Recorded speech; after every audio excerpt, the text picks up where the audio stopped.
There's a knocking at the door. Can you feel it? It's time to face it and hide no more. Come with me and I'll show you more. This is an unveiling of the insight of discernment and intuition, visions, spiritual attacks, and the mightiest weapon of all, built on a foundation of faith, hope, and love. For those of you that are into numbers, perhaps you've had visions of or seen the number 611, I'm going to give you some insight on an unveiling of what 611 means to me.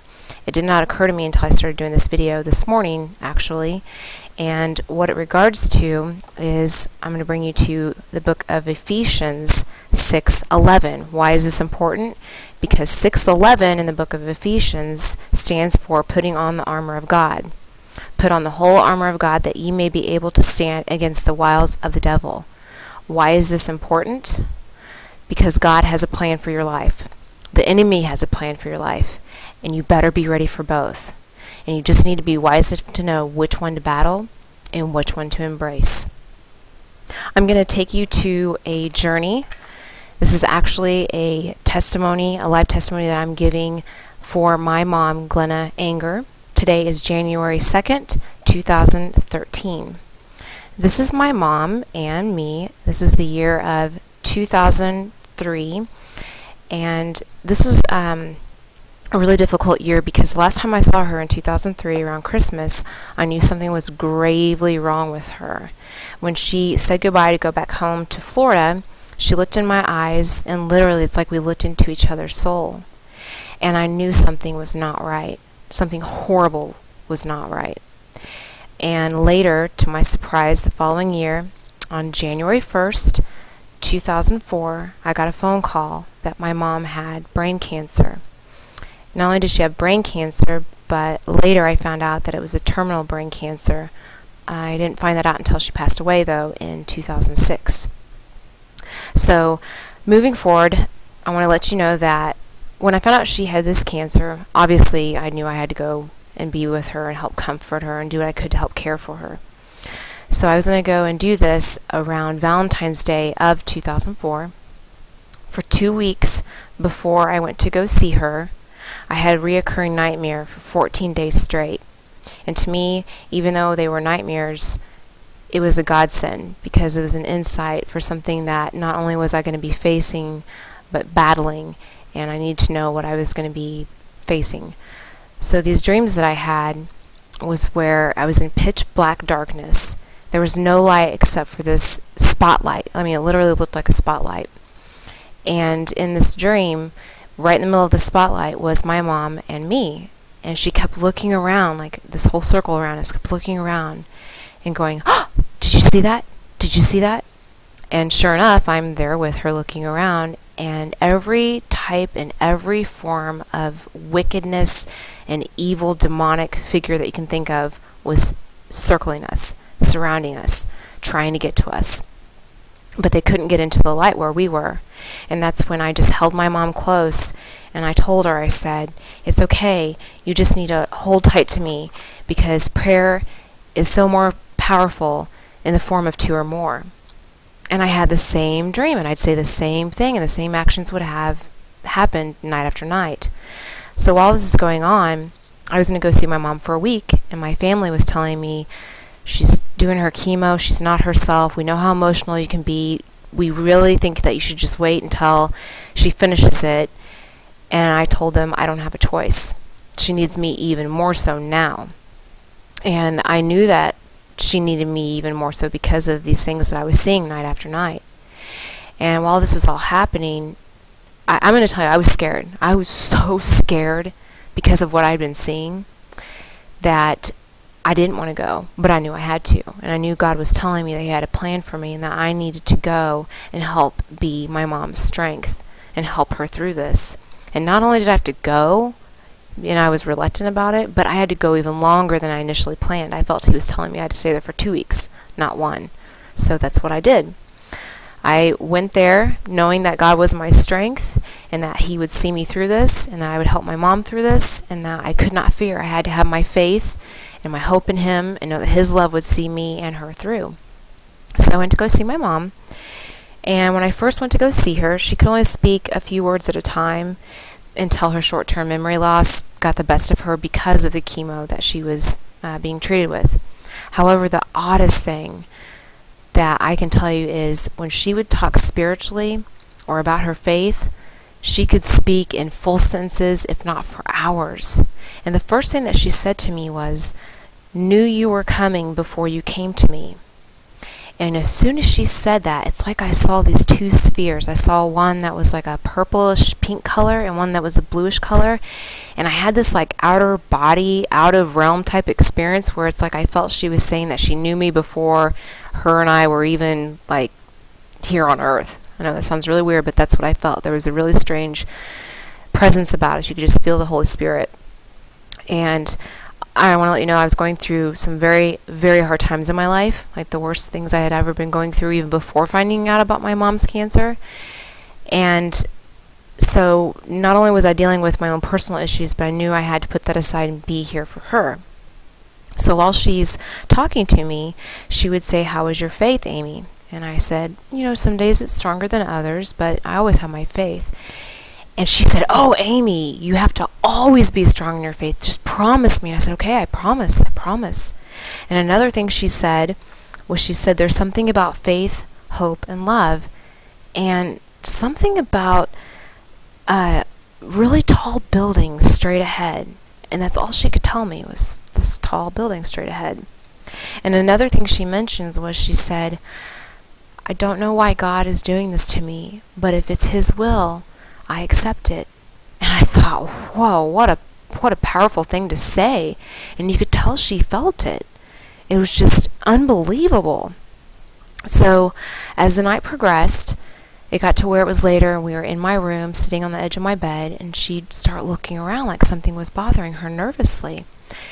And I thought, man, I gotta find out what's going on. But before I had a chance to, she looked around again and suddenly she goes, "Oh, did you see that? Did you see that?" My heart skipped a beat and I said, whoa, did I see what?" And she's like, "Nothing. He doesn't want me to say it." And she looks around again. She goes, "Did you see that?" And that's when I knew exactly why I was there for her. And I told her that I knew what she was seeing because I'd been seeing it for 2 weeks straight. And she said, "You do? Are they like, he doesn't want me to say?" And I told her she could tell me and that she needed to tell me because God sent me to help her. And that the more she talks about it, the more it hurts the devil, and that God will and is protecting us and protecting her. And then that's when she said, "Are they troll-looking and dragon-like and scaly-like?" And I'm like, yes, that's exactly what I've seen because I've been seeing it before I came to you. And that's when I told her that we needed to pray because the power of prayer and 2 or more is strong. And I grabbed my stepdad to come and pray with us.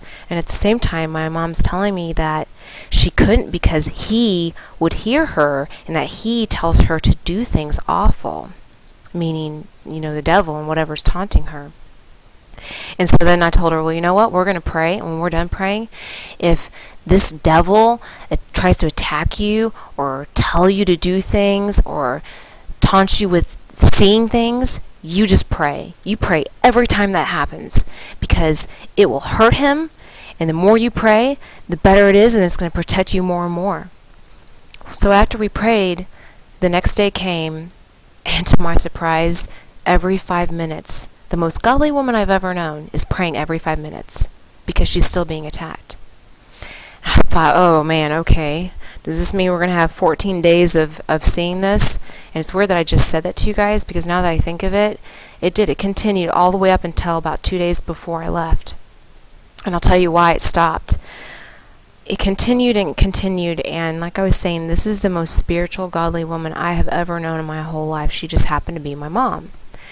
And she would confide it in me, and she'd tell me things, and she'd tell me not to tell anyone else. But she told me the things that she was being told by darkness.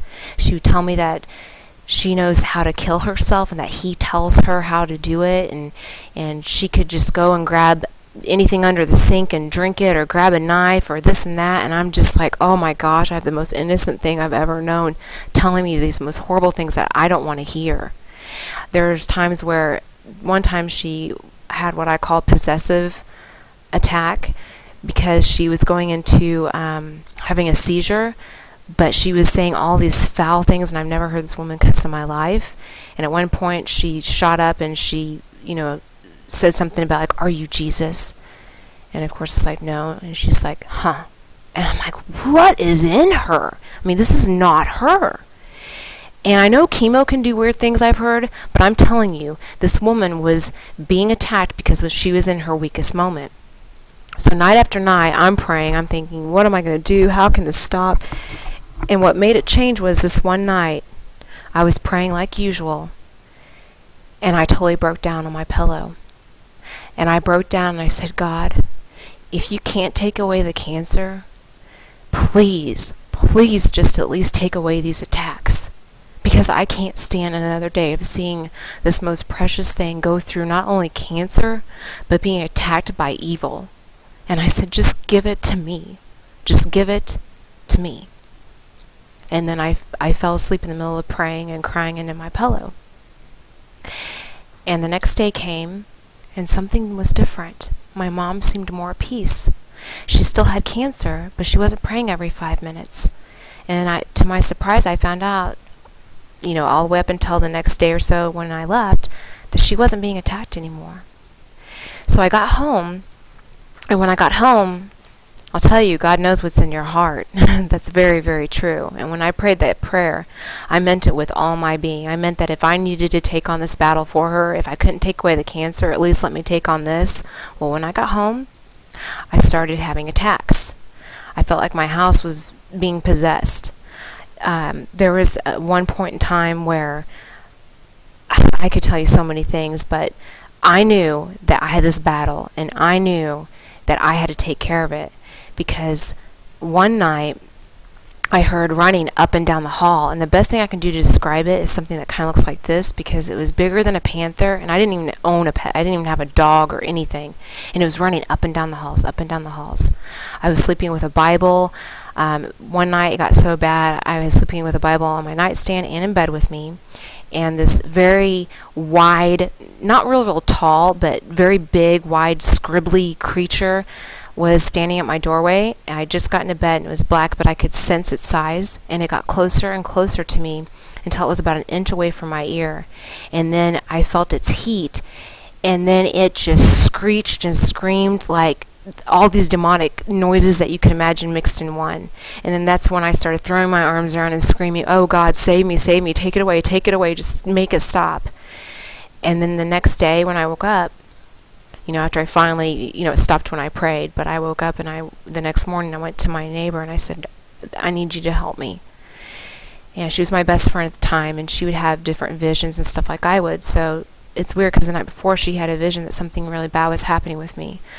So she said she already knew, and she came over, and the two of us, power of two or more once again, blessed my house. And I'll tell you, after that, it stopped. There were no more attacks. And one thing I did want to point out was that I told my mom, because she used to ask me if she was going to survive this, and I said, "You know what? You're going to have your testimony. You just wait and see." Now, I couldn't tell her she was going to survive it. I just changed the subject and told her she'd have her testimony because I knew she would not survive it. Even before I knew it was terminal, I just had that gut intuition feeling. So I'm here giving my testimony, which is actually her testimony, her living testimony. And I'll have more. But until then, I want to end this for you guys with this one last statement. Are you brave enough to break the mold, to spit out the spoon-fed lies you've been told, to understand that to love means not only to love expecting nothing in return, yet also to love expecting to be hated for the flame that you hold? Peel the surface from your eyes. Let the mockery of life not be the very depths of one's own demise. Dear ones, much love and prayers to you all. Stand firm in the faith to which you've been called. I love you all. I'm always praying for you all, even for the people I don't even know. Trust me, I just pray for as many people as I can feel and that I know need help out there. And if you're ever low in your faith, hope, or love, just know it only takes that one fragment to carry you through, and God will see you through.